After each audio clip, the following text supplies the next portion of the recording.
ngayon magluluto tayo ngayon ng ng lumpia. Lumpiang Shanghai kasi nga kaya minsan gumagawa ako tapos pino-frozen ko na lang siya dahil nga pag gutom na ako galing sa trabaho, kailangan ko na kumain is magdi-defrost lang ako tapos piprituhin, so at least diba tipid para hindi na ako yung gahol kasi pag may time naman ako saka naman ako nagluluto. O diba? Ito yung mga sangkap na kailangan natin, no? Ito yung sa mga ito yung ating cabbage. Kunti lang yung gamitin natin, carrots, sibuyas, beef mint. Ito naman yung onion, garlic. Ito naman yung ating brown paper at saka salt.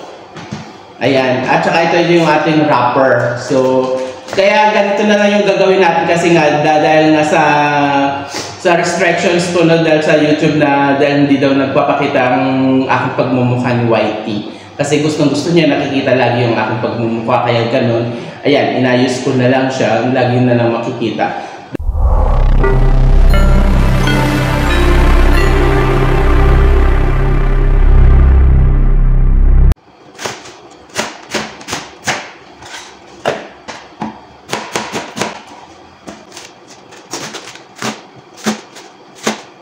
Yun, naparami yung ating music.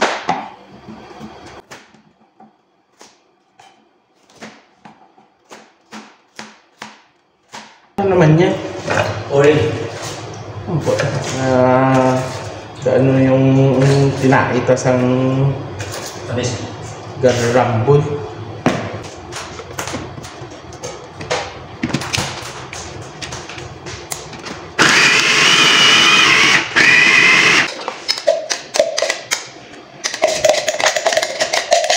Ito, lagyan na natin siya ng itlog. Sorry. Sayang yung isa. Lagyan natin siya ng asin.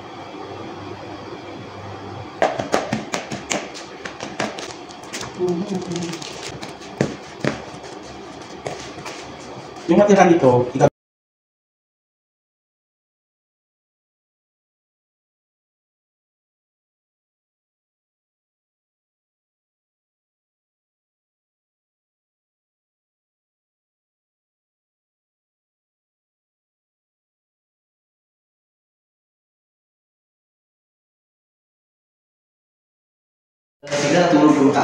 ayan na guys, nagawa natin na lumpiang Shanghai. Stock natin yan sa freezer.